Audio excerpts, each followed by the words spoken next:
Hi friend, तुमचं लव यशिताज kitchen चॅनलमध्ये स्वागत आहे। आज आपण उकडीचे तांदळाचे मोदक बनवणार आहोत। सारणसाठी आपल्याला लागणार आहे एक नारळ, त्याला दोन भागात कट करून घेऊया आणि नारळ खवून घेऊया, म्हणजे बारीक करून घेऊया। तुम्हाला खवण्यासाठी जमत नसेल तर बारीक तुकडे करून मिक्सरला ग्राइंड केले तरी चालते, पण मी अशा प्रकारे खवून घेतले। बघा, आपलं नारळ पूर्णपणे बारीक झालंय। आता एका पॅन मध्ये आपण 2 चमचे तूप घेऊया। ते नारळाचं कीस आपण त्यात फ्राय करून घेऊया। 1 कप नारळाचा कीस होता, तर मी त्यात अर्धा कप गूळ टाकणार आहे। अशा प्रमाणे नक्की करून बघा, म्हणजे परफेक्ट येतील। व्हिडिओ स्किप नका करू, पूर्ण बघा, तुम्हाला नक्कीच रेसिपी समजेल। आता अर्धा कप गूळ टाकून घेतलाय। छान गूळ पण मेल्ट झाला, म्हणजे दोघं वस्तू एकजीव झाले की पुढे आपण थोडं जायफळ टाकूया, थोडी वेलची पूड टाकूया। यात तुम्ही ड्रायफ्रूट देखील टाकू शकता, पण मी स्किप केलेत। बघू शकता, मी छान असं एकजीव करून घेईल।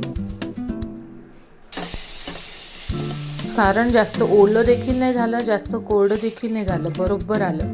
आता एका साईडला आपण 1.5 कप पाणी घेऊया, त्यात थोडं मीठ टाकूया, 2 चमचे मी तूप टाकेन।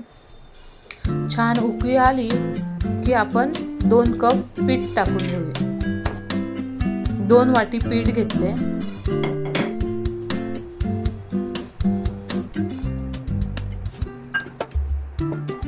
यासाठी आपण जास्त खळखळ उकळी आली तरच पीठ टाकायचे, तेव्हाच ते पीठ छान येतं। आता 2 वाटी आपण पीठ टाकून छान लाटण्याने एकजीव करून फिरून घेऊ। नंतर गरम गरम काढल्यानंतर छानपैकी मळून घेऊया। बघू शकता, खूप छान असं लोण्यासारखं पीठ मळून झालंय। आता आपण मोदक करण्यासाठी घेऊया थोडं तूप, पीठ आणि सारण।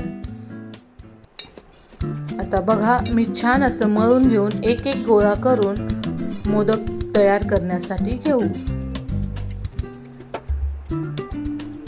थोडं तूप लावून ती पारी अशी मोठी करून घेऊया,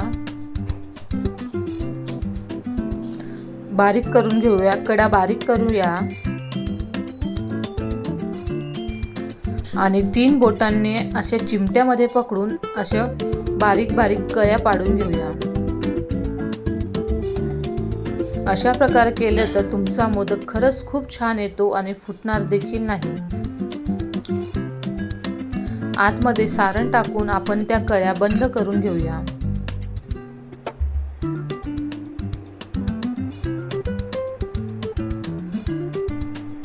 बघा, किती छान असा मोदक तयार झालाय। अशाच प्रकारे सर्व मोदक आपण तयार करून घेऊया। तुम्हाला अजून एक करून दाखवते। छानपैकी हातावर मळून घेऊया, हाताला तूप लावून पारी बारीक करून घेऊया।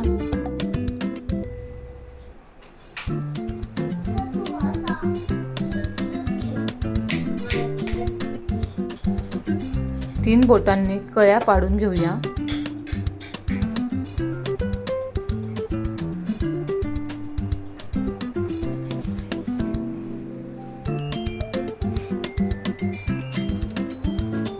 माझ्या चॅनलला लाईक करा, सबस्क्राईब करा आणि मला कॉमेंट्समध्ये नक्कीच सांगा की अशा प्रकारचा मोदक कोणी बनवला आणि खाण्यासाठी कसा लागला आणि कोणाकोणाला जमले उकडीचे मोदक, प्लीज कमेंट्समध्ये नक्की सांगा। चला तर मग आपण प्लेटला थोडं तूप लावून घेतलं आणि वाफवण्यासाठी ठेवून देतो। 5-10 मिनिटांनी बघूया झाले की आपले मोदक तयार झाले, तर एक एक करून काढून घेऊया। बघू शकता, किती छान असे मोदक आलेत। असेच नवनवीन व्हिडिओसाठी माझ्या चॅनल लाईक करा, सबस्क्राईब करा आणि प्लीज कॉमेंट्समध्ये नक्कीच सांगत चला उकडीचे मोदक कोणी बनवले, कोणी खाल्ले। थँक्यू।